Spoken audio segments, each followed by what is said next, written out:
ദൈവത്തിന് സ്തുതി.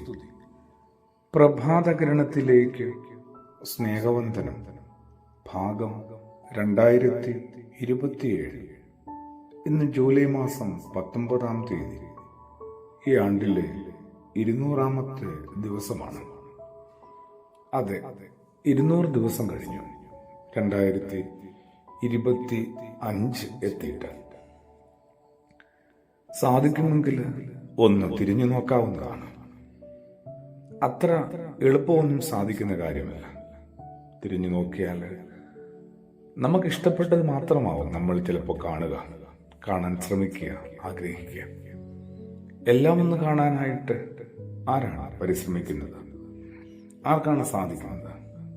അങ്ങനെ ഈ ആണ്ടിലെ 200 ദിവസക്കാലത്തെ ജീവിതം കഴിഞ്ഞുപോയ 199 ദിവസത്തെ ജീവിതത്തെ ഈ പുലരിയിൽ 2-3 മിനിറ്റ് നേരമെങ്കിലും എടുത്ത് ഒന്ന് വിലയിരുത്താൻ പറ്റുമോ?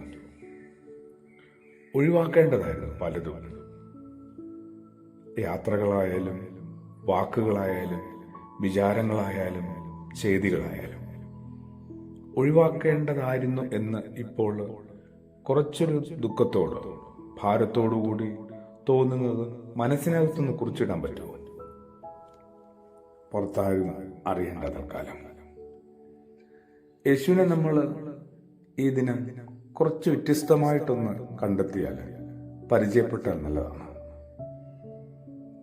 ക്രൂശിതനായ യേശു, ഉദ്ധിതനായ യേശു, ഇങ്ങനെ മലമുകളിലിരുന്ന് ആൾക്കൂട്ടത്തെ പഠിപ്പിക്കുന്ന യേശു, അങ്ങനെ എന്തുമാത്രം യേശു ചിത്രങ്ങൾ ഓരോരുത്തരുടെയും മനസ്സിൽ ഇതിനോടകം പതിഞ്ഞിട്ടുണ്ട്. എന്നാൽ ഒരിക്കലും പതിയാൻ വരാത്ത, പതിഞ്ഞിട്ടില്ലാത്തൊരു ചിത്രമുണ്ട്. വിശുദ്ധനായ മത്തായി ശ്ലീഹായുടെ സുവിശേഷം 3-ാം അധ്യായം ഏതാണ്ട് അവസാനിക്കുന്നിടത്ത് സ്നാപക യോഹന്നാന്റെ ഒരു പ്രഭാഷണമുണ്ട്. ഒന്ന് വായിക്കാവുന്നതാണ് എന്നല്ല പറയുന്നത്, കേൾക്കാവുന്നതാണ്.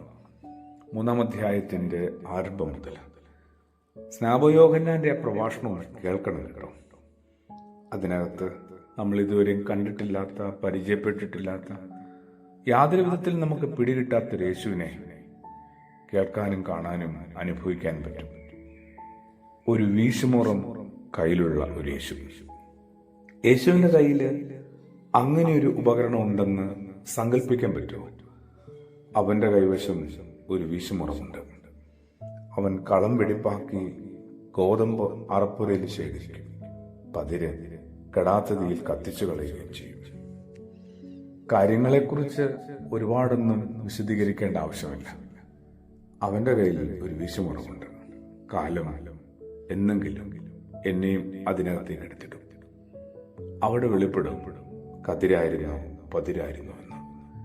കതിരുകളൊക്കെ സൂക്ഷിക്കാനായിട്ട് ശേഖരിക്കുമ്പോൾ കനമില്ലാത്ത പറന്നു പോകേണ്ട പതിരുകളൊക്കെ മുറത്തിന് വെളിയിലാവും. എങ്ങനെയാവും? എവിടെയാവും? ഒടുവിൽ എൻ്റെ അവസ്ഥ? പ്രാർത്ഥനയോടുകൂടി ആമേൻ.